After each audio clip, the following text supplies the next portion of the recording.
វាបានបញ្ចប់ហើយបងប្អូនព្រោះ Perfect Grand Episode ប៉ុន្មានបានចេញមកហើយដូច្នេះយើងចាប់ផ្ដើមពន្យល់រឿងនេះយ៉ាងឆាប់រហ័សនៅក្នុង Episode មុនយើងបានឃើញថាមនុស្សគ្រប់គ្នាបានដឹងហើយថាហ៊ូអ៊ីជូនិងព្រះអង្គបានរៀបការតាមកិច្ចសន្យាបន្តទៅមុខទៀតយើងឃើញព្រះអង្គនាំហ៊ូអ៊ីជូទៅកន្លែងមួយដែលមានមនុស្សជាច្រើននៅទីនោះព្រះអង្គបាននិយាយថាខាងក្រៅមានសារព័ត៌មានច្រើនណាស់មានន័យថាមានមនុស្សជាច្រើនហើយអ្នកមិនអាចចេញទៅទីនោះបានទេព្រះអង្គគិតថាខ្ញុំទៅម្នាក់ឯងក៏បានតែយើងឃើញហ៊ូអ៊ីជូកាន់ដៃព្រះអង្គហើយនិយាយថាអ្នកមិនត្រូវទៅអ្នកឯងទេយើងក៏នឹងទៅដែរនៅក្នុងឈុតនេះយើងឃើញជូរីនិងដូហ៊ីក៏កំពុងដើរទៅផងដែរសារព័ត៌មានទាំងអស់គិតថាព្រះអង្គនិងហ៊ូអ៊ីជូកំពុងទៅតែយើងឃើញពួកគេពីរនាក់កាន់ដៃគ្នាដើរចូលមកបន្ទាប់មកពួកគេចាប់ផ្ដើមមានអាកប្បកិរិយាខុសប្រក្រតីបន្តិចពួកគេឡើងឡានចេញពីទីនោះហើយសារព័ត៌មានទាំងអស់គិតថាព្រះអង្គបានចេញទៅហើយយើងក៏ឃើញស្ដេចស្រីផងដែរដែលកំពុងរងចាំពួកគេហើយនាងសួរថាពួកគេពីរនាក់ទៅណាតែគេមិនប្រាប់អ្វីទេរីឯរាមព្រះអង្គនិងអូជូវិនកំពុងស្ថិតនៅក្រសួងហើយកំពុងនិយាយថានេះជាកន្លែងដែលមានសុវត្ថិភាពបំផុតសម្រាប់អ្នកដូច្នេះអ្នកត្រូវស្នាក់នៅទីនេះហើយពួកគេក៏មើលឃើញទាំងពីរនាក់កំពុងមើលព័ត៌មានផងដែរក្នុងនេះយើងឃើញថាពួកគេទាំងពីរនាក់អង្គុយនៅក្នុងការិយាល័យរបស់មេននៅទីនោះវើមិននិយាយថាអ្នកមិនត្រូវឆ្លើយតបអ្វីទាំងអស់នៅពេលនេះទេព្រោះពេលនេះអ្នកមិនត្រូវធ្វើសកម្មភាពអ្វីទេហើយក៏មិនត្រូវនិយាយអ្វីដែរគឺថាកិច្ចសន្យានោះពិតប្រាកដហើយយើងមិនអាចការពារវាបានទេប៉ុន្តែយើងអាចផ្ដល់ពន្យល់អ្វីមួយលើវាបានដូច្នេះពេលនេះយើងត្រូវស្ងៀមស្ងាត់គាត់និយាយថាប្រសិនបើយើងអង្គុយស្ងៀមស្ងាត់មនុស្សគេនឹងនិយាយច្រើនបន្ថែមទៀតហើយគេនឹងនិយាយបន្តទៅទៀតនេះគ្រាន់តែជាការចាប់ផ្ដើមនៃរឿងអាស្រូវប៉ុណ្ណោះឬក៏អ្នកនឹងឆ្លើយតបយ៉ាងដូចម្ដេចព្រោះក្នុងកិច្ចសន្យានោះបានសរសេរថាអ្នកទាំងពីរត្រូវលែងលះគ្នាក្នុងរយៈពេល3ឆ្នាំតើអ្នកនឹងមិនលែងលះទេប្រាប់ខ្ញុំមកតើអ្នកនឹងឆ្លើយតបយ៉ាងដូចម្ដេចតើអ្នកនឹងមិនលែងលះទេលើសពីនេះទៀតពួកគេមិននិយាយអ្វីទេគ្រាន់តែមើលទៅកាន់លេខាធិការរបស់យីមីនដែលនាំយីមីនចេញពីទីនោះនេះជាការចាប់ផ្ដើមរឿងហើយយើងឃើញស្វ័យនិងប្រពន្ធរបស់គាត់ដែលនៅទីនោះស្វ័យកំពុងនិយាយថាអ្វីដែលគាត់ធ្វើទាំងអស់គឺជាអត្រាសម្ដែងប៉ុណ្ណោះប៉ុន្តែសេវាងកំពុងខឹងនៅពេលនោះពួកគេទាំងពីរទទួលបានសារមួយថាហើយមានរឿងអាស្រូវកើតឡើងគាត់បើកទូរទស្សន៍របស់ខ្លួនដែលនៅក្នុងព័ត៌មានកំពុងប្រាប់ថាហ៊ូអ៊ីជូតែងតែទទួលបានការព្យាបាលល្អជាងមុនគាត់ត្រូវបានចោទសង្ស័យថាជាអ្នកបង្កភ្លើងនៅក្នុងសាលាប៉ុន្តែដោយសារតែព្រះអង្គគាត់ត្រូវបានដោះលែងប៉ុន្តែព័ត៌មានក៏បាននិយាយផងដែរថាប្រហែលជាព្រះអង្គក៏ពាក់ព័ន្ធក្នុងរឿងនេះផងដែរគឺព្រះអង្គបានបញ្ជាឲ្យបង្កភ្លើងនោះព្រះអង្គបិទទូរទស្សន៍បន្ទាប់មកព្រះអង្គសួរថាតើអ្នកសុខសប្បាយទេហើយនាងឆ្លើយថាក៏ខ្ញុំមិនដែលមានម្ចាស់ពីមុនទេដូច្នេះខ្ញុំមិនមានបញ្ហាអ្វីទេប៉ុន្តែយើងមានម្ចាស់ព្រោះគាត់មានកិត្តិយសដូច្នេះអ្នកប្រាប់មកថាឥឡូវនេះអ្នកមានអារម្មណ៍យ៉ាងដូចម្ដេចតើអ្នកមិនខ្លាចទេប៉ុន្តែព្រះអង្គនិយាយថាព្រះអង្គខ្លាចថាកិត្តិយសរបស់ព្រះអង្គប្រហែលជានឹងបាត់បង់ហើយវាអាចធ្វើឲ្យអ្នករងរបួសព្រះអង្គត្រឡប់មកវិញហើយនិយាយថាអ្នកគួរតែចេញពីទីនេះមុនគេព្រោះទីនោះជាកន្លែងមានសុវត្ថិភាពបំផុតសម្រាប់អ្នកពេលនោះសារព័ត៌មាននៅខាងក្រៅកំពុងនិយាយហើយពួកគេនិយាយថាថ្ងៃស្អែកពួកគេនឹងទៅវ៉ានៅខាងក្រៅព្រះបរមរាជវាំងប៉ុន្តែព្រះអង្គសួរថាហេតុអ្វីពួកគេធ្វើបែបនោះខ្ញុំបានប្រាប់ថាមនុស្សទាំងអស់នោះមានអារម្មណ៍ថាអ្នកចង់ធ្វើដូចជាមនុស្សទាំងនោះមានអារម្មណ៍ថាគាត់ចង់អង្គុយលើរាជសម្បត្តិប៉ុន្តែគាត់ក៏ចាប់ផ្ដើមនិយាយអំពីការបាញ់ប្រហារដែលកើតឡើងក្នុងព្រឹត្តិការណ៍នោះផងដែរហើយនិយាយថាសុវត្ថិភាពរបស់អ្នកមានសារៈសំខាន់ពួកយើងក៏មើលទៅកាន់ស្ដេចស្រីផងដែរពេលដែលគាត់ដឹងអំពីការទៅវ៉ានោះគាត់និយាយថាទោះដែលមនុស្សទទួលបានសេចក្តីស្រឡាញ់យ៉ាងលឿនក៏អាចទទួលបានការស្អប់ខ្ពើមយ៉ាងលឿនដូចគ្នាគាត់សួរថាតើអ្នកបានផ្ញើសារទៅឪពុករបស់ខ្ញុំរួចហើយឬនៅគាត់ឆ្លើយថាបាត់ចាស់ហើយនិយាយថាពួកគេកំពុងនៅលើផ្លូវមកប៉ុន្តែមាននរណាម្នាក់កំពុងនិយាយអំពីការរៀបចំប្រជុំក្រុមប្រឹក្សាពួកយើងឃើញថាព្រះអង្គកូនប្រុសនិងហ៊ុយជូក៏មកដល់ផងដែរមុខមាត់មានមនុស្សពីរនាក់នេះដែលនិយាយថាអ្នកគួរតែទៅប្រជុំក្រុមប្រឹក្សាជាដំបូងមនុស្សជាច្រើនទៅដល់កន្លែងប្រជុំដែលនៅទីនោះមាននរណាម្នាក់បានអញ្ជើញសាច់ញាតិរាជវង្សថ្មីទាំងអស់មកតែមានត្រូវការអញ្ជើញមនុស្សទាំងអស់នេះមកធ្វើអ្វីនរណាម្នាក់មើលពួកគេដោយកំហឹងហើយនិយាយថាអ្នកបានបំពានលើក្រហមតែអ្នកគិតថាអ្នកនឹងត្រូវអភ័យទោសឬប៉ុន្តែវាមិនមែនជាយ៉ាងនោះទេស្ដេចស្រីដើរទៅកាន់ពួកគេហើយនិយាយអ្វីមិនសមរម្យដោយព្យាយាមបង្ហាញថាគាត់មកពីណាហើយយើងក៏ឃើញថានៅពេលនេះកងការពារកំពុងខឹងយ៉ាងខ្លាំងយើងឃើញយូហ្វូដែលកាន់ដៃព្រះអង្គម្ចាស់ដូច្នេះព្រះអង្គម្ចាស់មិននិយាយអ្វីទៅនាងទេប៉ុន្តែយូសូនៅតែបន្តនិយាយហើយនាងក៏និយាយបំភ្លឺថាអ្នកគួរប្រាប់អ្នកលើសពីអ្នកថាពួកគេមិនសមនឹងតំណែងនេះទេហើយគួរនាំពួកគេចេញពីទីនេះយើងឃើញថាព្រះអង្គម្ចាស់ចេញទៅដោយកំហឹងខណៈដែលយូសូក៏ដើរតាមពីក្រោយបន្ទាប់មកពួកគេទាំងពីរទៅដល់បន្ទប់យូសូមើលដៃព្រះអង្គម្ចាស់ដែលព្រះអង្គម្ចាស់ខឹងដល់ថ្នាក់ធ្វើឲ្យដៃខ្លួនឯងរងរបួសនាងនិយាយថានាងនឹងទៅយកអស្បំពន់ជួយព្រះអង្គម្ចាស់ដោយសំណាក់នេះនិយាយបែបនោះប៉ុន្តែយើងឃើញថាព្រះអង្គម្ចាស់នាងហើយនិយាយថាព្រះអង្គមិនជឿទេនៅព្រឹកយើងឃើញធូយីដែលកំពុងមើលឃើញថាភាគហ៊ុនក្រុមហ៊ុនកំពុងធ្លាក់ចុះនៅពេលនោះមានមនុស្សម្នាក់មកជិតនាងហើយនិយាយថាមានបញ្ហាថ្មីមួយទៀតកើតឡើងប៉ុន្តែគេក៏ប្រាប់ថាការកើតហេតុដែលកើតឡើងនៅថ្ងៃអាពាហ៍ពិពាហ៍នោះក៏ជាអ្នកលេងល្ខោនដែរដើម្បីឲ្យទទួលបានការសន្តោសចិត្តពីមនុស្សយើងឃើញពួកគេនៅខាងក្រៅព្រះបរមរាជវាំងដែលមានមនុស្សជាច្រើនកំពុងត្វាដើម្បីឲ្យព្រះអង្គម្ចាស់និងហូជូត្រូវបានដកចេញពីតំណែងបន្ទាប់មកមានទៅជួបព្រះអង្គម្ចាស់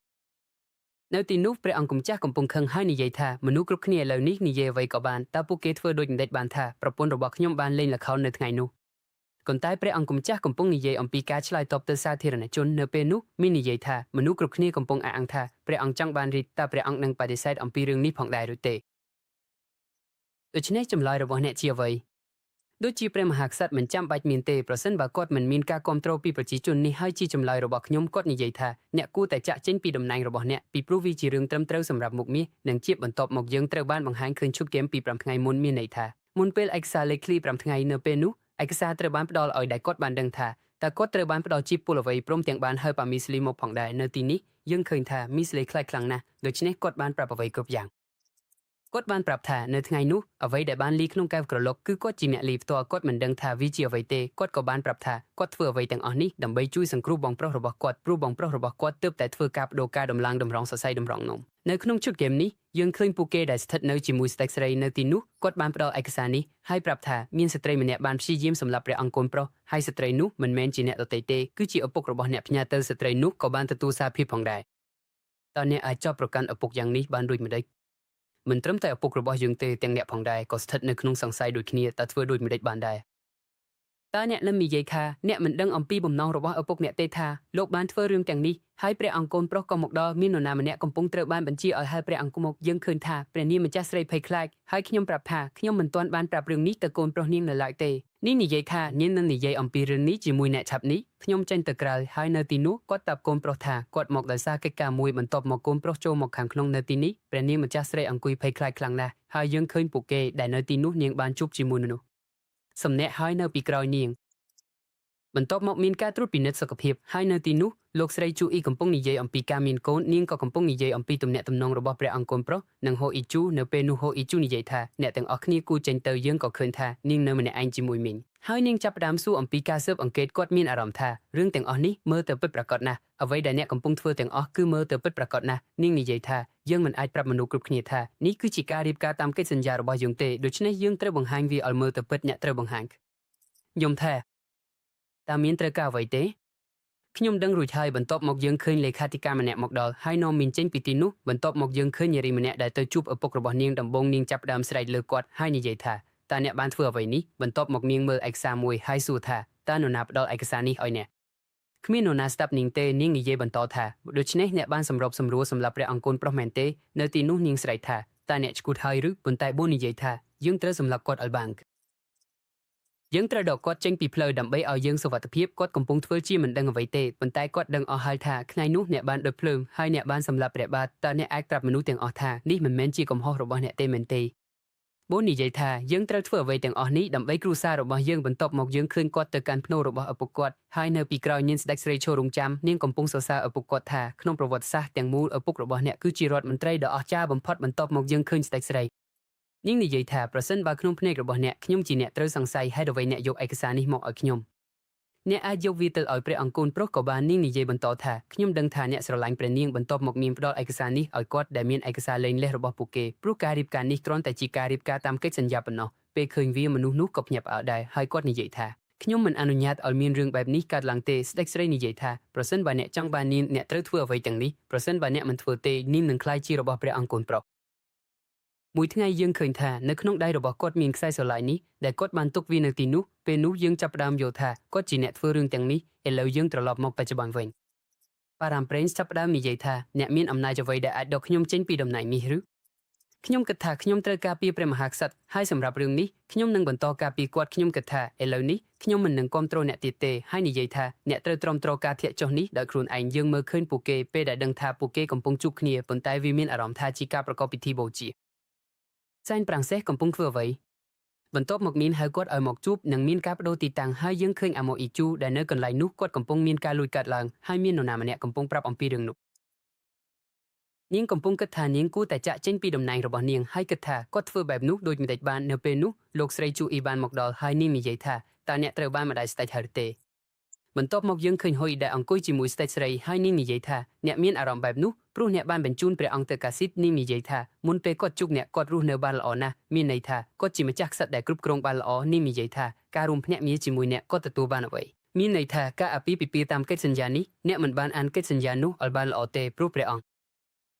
ព្រះអង្គមិនចង់បានអ្វីពីខ្ញុំទេគាត់គ្រាន់តែចង់ឲ្យខ្ញុំរស់នៅជាមួយគាត់រយៈពេល3ឆ្នាំប៉ុណ្ណោះបន្ទាប់ពីនិយាយចប់យើងឃើញហ៊ុយចេញពីទីនោះដោយកំហឹងខាងនេះយើងឃើញអ្នកពីរនាក់កំពុងប្រាប់ព្រះអង្គថាស្យងបួនបានមកជួបស្ដេចខាងមួយទៀតយើងឃើញសងបួនកំពុងបំភ័យស្ដេចនិងគំរាមគេគាត់និយាយថាម្ដាយរបស់អ្នកមិនមែនត្រូវបានព្រះអង្គសម្លាប់ទេហើយនៅទីនេះគាត់កំពុងចោទប្រកាន់ស្ដេចនិងបង្កើនកំហឹងស្ដេចមិនយល់ព្រមនឹងពាក្យនោះទេដូច្នេះគាត់ក៏ព្យាយាមបំភ័យស្ដេចយើងឃើញថាគាត់ចាប់ផ្ដើមយំនៅទីនោះព្រះអង្គក៏មកដល់ហើយចាប់អ្នកម្នាក់មួយនៅទីនេះគាត់ចាប់ផ្ដើមនិយាយថាតើអ្នកមានកម្លាំងអ្វីដែលហ៊ានគំរាមព្រះបាទបន្ទាប់មកយើងឃើញថាមានស្ត្រីម្នាក់ដែលហៅពួកគេហើយនិយាយថាត្រូវនាំព្រះបាទចេញពីទីនេះនាងក៏មកដល់ហើយនាំព្រះបាទចេញទៅគាត់និយាយថាតើអ្នកអាចគំរាមខ្ញុំបានដូចម្តេចព្រះអង្គក៏កំពុងចាប់កោសឬសរសៃរបស់គាត់ហើយនៅពេលនេះព្រះអង្គក៏កំពុងខឹងខ្លាំងណាស់យើងឃើញថានៅទីនោះមានអ្នកម្នាក់មកដល់ព្រះអង្គនិយាយថាអ្នកកំពុងភ័យថាខ្ញុំអាចក្លាយជាព្រះនេះមែនទេបើអ្នកចង់រារាំងខ្ញុំអ្នកត្រូវតែសម្លាប់ខ្ញុំសិនបន្ទាប់ពីនិយាយបែបនេះគាត់ក៏លែងចាប់គាត់និយាយថាលើក្រោយបើអ្នកគំរាមក្មេងប្រុសរបស់ខ្ញុំម្ដងទៀតខ្ញុំនឹងមិនទប់ឲ្យអ្នករស់ទេហើយគាត់ក៏ចេញទៅយើងឃើញថាព្រះអង្គកំពុងឈរមុខព្រះបាទដែលកំពុងយំនៅពេលនោះយើងបានឃើញសិទ្ធិអនុស្សាវរីយ៍មួយដែលកើតឡើងពី3ឆ្នាំមុននៅពេលនោះគាត់បានមកជួបបងប្រុសរបស់គាត់មានន័យថាព្រះបាទស្ត្រីម្នាក់បានរារាំងគាត់ហើយនិយាយថាស្ត្រីម្ដាយកំពុងមកជួបបងប្រុសរបស់អ្នកនៅទីនោះគាត់បានទៅហើយយើងឃើញថាគាត់ចាប់ផ្ដើមលេងជាមួយគាត់យើងឃើញថាគាត់បានឮសំឡេងមកពីចំហៀងគាត់បានឮស្ត្រីម្នាក់និយាយថាការស្លាប់របស់អ្នកកាន់តែប្រសើរជាងនេះទៀតព្រឹត្តិការណ៍នេះកើតឡើងបន្ទាប់ពីពេលមានភ្លើងឆេះនៅទីនោះបន្ទាប់ពីបានឮបែបនេះគាត់ក៏មានអារម្មណ៍សោកស្ដាយយើងឃើញព្រះអង្គកំពុងស្ដាប់អ្វីទាំងអស់ឥឡូវយើងត្រឡប់មកបច្ចុប្បន្នដែលក្មេងប្រុសរបស់គាត់បានមកគាត់ហើយចាប់ផ្ដើមយំព្រះអង្គនិយាយថាបើអ្នកខ្លាចនៅពេលណាក៏ដោយអ្នកអាចមករកខ្ញុំបានគ្រប់ពេលនិងគ្រប់ទីកន្លែងបន្ទាប់មកគាត់ក៏ត្រឡប់ទៅបន្ទប់របស់គាត់វិញនៅទីនោះស្ត្រីម្នាក់បានដើរតាមគាត់ទៅក្រោយយើងឃើញព្រះអង្គដែលបាននិយាយសុំទោសនាងចំពោះអ្វីដែរនាងនិយាយថាដើម្បីការពារអ្នកណាម្នាក់ត្រូវតែប្រយុទ្ធយើងក៏ឃើញទាំងពីរនាក់ដែលហត់នឿយបន្ទាប់មកនាងចាប់ផ្ដើមសួរអំពីអ្វីដែលគាត់ចូលចិត្តនិងមិនចូលចិត្តនាងសួរថាតើអ្វីដែលគាត់ពេញចិត្តនិងអ្វីដែលគាត់មិនពេញចិត្តយើងឃើញគាត់និយាយថាគាត់ចូលចិត្តផ្កាបន្ទាប់មកនាងនិយាយថានាងកំពុងសួរអំពីព្រះអង្គហើយនាងសួរថាហេតុអ្វីបានជាគាត់មិនចូលចិត្តកាហ្វេទឹកខ្មៅនិងសូកូឡាបៃតងបន្ទាប់មកពួកគេបន្តទៅមុខទៀតគាត់សួរថាតើអ្វីដែលអ្នកចូលចិត្ត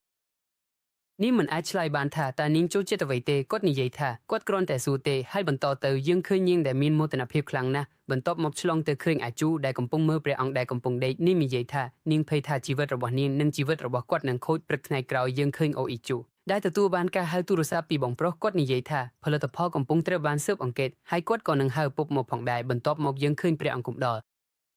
ព្រះអង្គសួរថាមានអ្វីកើតឡើងទេតើអ្នកកំពុងពោលពាក្យមិនពិតឬនាងឆ្លើយថាឪពុកមានជំងឺហើយនាងកំពុងតែជួបគាត់ព្រះអង្គស្នើឲ្យទៅជាមួយនាងប៉ុន្តែនាងបដិសេធដោយនិយាយថាប្រសិនបើអ្នកទៅទីនោះនឹងមានមនុស្សច្រើនពេកបន្ទាប់មកយើងឃើញប៊ីជូកំពុងបើកឡានជាមួយជូអ៊ីពេលនេះនាងបើកឡានលឿនណាស់ហើយទៅដល់កន្លែងអ៊ីដាអាមីននៅទីនោះនាងនិយាយថាក្រៅពីក្រុមហ៊ុននាងក៏កំពុងបាត់បង់ព្រះបរមរាជវាំងផងដែរនៅពេលនេះខ្ញុំគួរតែធ្វើអ្វីប៉ុន្តែនាងមានអារម្មណ៍ស្រណោះខ្លាំងហើយនាងក៏និយាយថាអ្នកប្រាប់ខ្ញុំទៅឥឡូវនេះតើគាត់និយាយថាតើអ្នកគួរតែការពារខ្លួនឯងដូចម្តេចប៉ុន្តែនាងនិយាយថាខ្ញុំមិនបានសួរអ្នកអំពីការការពារខ្លួនឯងទេតែអ្នកមិនគិតថាអ្នកកំពុងនិយាយថាអ្នកកំពុងលេងសម្ដែងទេប៉ុន្តែនៅពេលនេះអ្នកកំពុងនិយាយអ្វីនៅទីនេះក៏អ្នកកំពុងលេងសម្ដែងដែរនៅពេលនោះហ៊ូជូបាននិយាយថាខ្ញុំចូលចិត្ត Prince ខ្ញុំចូលចិត្ត Prince ខ្លាំងជាងនេះទៀតហើយពេលដែលខ្ញុំបានលឺអ្វីនេះគាត់ញាប់ផ្អើលខ្លាំងហើយឈុតនោះក៏ត្រូវបានកាត់បញ្ចប់នៅទីនោះបន្ទាប់មកនាងទៅដល់មុខឪពុករបស់នាងដែលនាងអង្គុយលើជង្គង់ហាក់បីដូចជានាងមានអារម្មណ៍ថានាងបានបំផ្លាញអ្វីទាំងអស់ហើយបានបង្កការខូចខាតដល់ក្រុមហ៊ុនប៉ុន្តែនាងសូមឪពុកជួយចុងក្រោយម្ដងទៀតដោយនិយាយថាសូមជួយខ្ញុំម្ដងទៀតសូមជួយខ្ញុំម្ដងទៀតបន្ទាប់មកខ្ញុំនឹងធ្វើឲ្យអ្វីទាំងអស់ត្រឡប់ទៅដូចដើមវិញទោះបីជាខ្ញុំត្រូវធ្វើអ្វីក៏ដោយឪពុកនាងក៏សួរថាតើអ្នកចង់ជួយសង្គ្រោះអ្នកណាមុនជាងគេខ្លួនឯងនេះបន្ទាប់មកយើងឃើញ Prince ដែលមានអ្នកនាំតែខ្មៅមកឲ្យគាត់ពីរនាក់បន្ទាប់មកនាងនិយាយថាតើអ្នកគួរតែសម្រាប់ពីការងាររបស់អ្នកទេប៉ុន្តែ Prince និយាយថាមានអ្វីកើតឡើងនាងបន្តប្រាប់ថាមានសំណើមកពីការិយាល័យនាយករដ្ឋមន្ត្រីថាអ្នកត្រូវបញ្ឈប់ភារកិច្ចទាំងអស់របស់អ្នកមានន័យថាអ្នកមិនត្រូវធ្វើអ្វីទាំងអស់ឡើយ Prince ទទួលបានសារពីជូនាងចាប់ផ្ដើមនិយាយថាខ្ញុំកំពុងមកដល់នៅបន្ទាប់យើងឃើញនាងមកដល់ជាមួយ Prince នាងសួរថាតើឪពុកមានសុខភាពយ៉ាងដូចម្តេចយើងឃើញនាងដើរមកផ្ទាល់ហើយ Prince រីករាយខ្លាំងណាស់ប៉ុន្តែភាពរីករាយរបស់គាត់មានតែរយៈពេលខ្លីប៉ុណ្ណោះយើងឃើញថាជូបាននិយាយថាពួកយើងគួរតែបំបីគ្នា Prince ញាប់ផ្អើលខ្លាំងនៅទីនេះយើងត្រូវបាននឹកឃើញទៅកន្លែងដែលឪពុករបស់នាងបានសួរថាតើអ្នកចង់ជួយនរណានាងបានឆ្លើយថាខ្ញុំចង់ជួយ Prince ដើម្បីឲ្យខ្ញុំអាចជួយខ្លួនឯងបានហើយជាមួយនឹងនេះអភិបទនេះបានបញ្ចប់នៅទីនេះតើអ្នកគិតដូចម្តេចថាខ្ញុំអាចធ្វើអ្វីបែបនេះប្រសិនបើមិនទាន់ជាផ្លូវការទេសូមចុចជីវ Channel នេះផងជួបគ្នាថ្មីនៅអភិបទបន្តរហូតដល់ពេលនោះសូមបន្តភ្លើងលេហើយ